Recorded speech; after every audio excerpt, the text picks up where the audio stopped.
So Nick, thank you very much for inviting me here today. I was really surprised that these vines have been planted for 49 years. So tell us a little bit of history about Chilford Hall Vineyard. Well, this vineyard here was the vision of Sam Alper, who was an entrepreneur back in the 60s. He liked his wine and he thought, I might plant my own vineyard. So we asked some German experts over and they walked around and said, these are the fields here that you want to plant them in, and you need these varieties probably. We're not quite sure what will grow in England because not many people were doing it then, so mainly German grape varieties. And they planted a few fields and then they've just gone on from there, really planted every few years a few more, up to about 14 acres now, and it's been making wine since 1974 when the first vintage was bottled. That's brilliant, and on our doorstep, which is wonderful for us. I understand, Nick, that you've been a recipient of the Eastern Agritech Growth Initiative before. Would you like to tell me a little bit about that? Well, we'd grown the business to a point that lots of people would come on tours and drink the wine, and they liked the wine.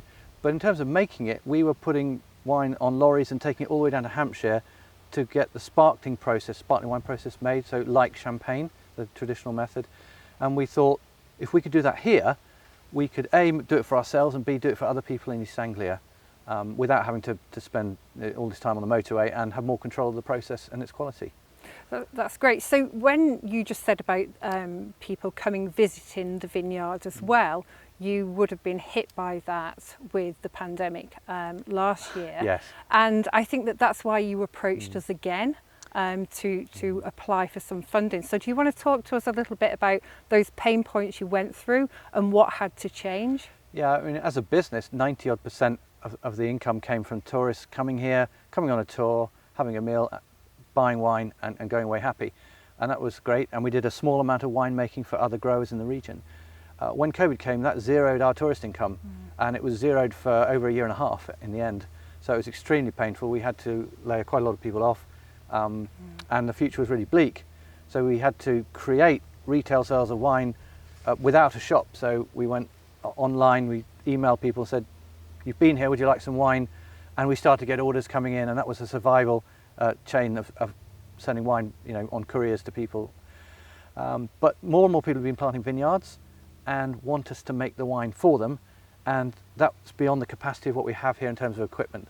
So we know the vines are there, they're growing, they're making grapes. We know the grapes are coming in the autumn. We need the capacity. So we were able to get the funding to help pay for a much bigger press, so we can press more grapes at a time, and more tanks to do the fermentation in. And that's all come through now, and we've just been looking at it in the winery, and it looks fantastic, doesn't it? It does. It's absolutely brilliant, and it's great that you've got this new stream of business that is going to be very productive for you moving forward as well. What does the future hold now for you? Well, I think wine made in England is getting a good following now. It's more publicised on the television. There's English Wine Week. The price of wine from abroad has been going up. So English wine is starting to look quite good value. It's still a bit of a treat, really, but it's in competitions, it often beats champagnes in blind tasting, so it's that good. And people need to go out there, buy some, try it, and then, come visit us here and see the vines where it's all made.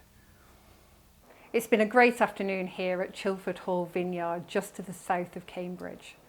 We've seen the grapes in the field, we've looked at the process for how those grapes are then produced and how they're bottled. And it's really exciting to see what this business has done to change its model. So it's not just producing its own wine, but it's producing wine for other growers as well.